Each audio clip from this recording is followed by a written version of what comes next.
Chief Minister N. Biren is in constant touch with the 10 𝐑𝐄𝐆𝐔 MLAs of Manipur. Biren confirmed the same to a few journalists in New Delhi on the sidelines of his meeting with the Union Home Minister.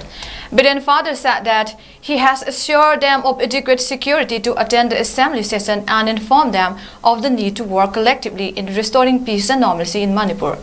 Biren added that he has also spoken to the civil society organization in Imphal and directed them not to stop MLAs from visiting Imphal for work.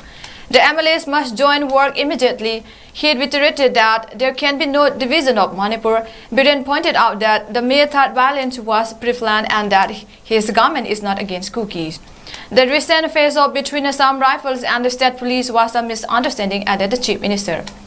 Meanwhile, 10 𝐑𝐄𝐆𝐔 MLAs have refuted the statement of Chief Minister N. Biren, asserting that none of them has had any contact with him ever since the violence broke out on May 3 last.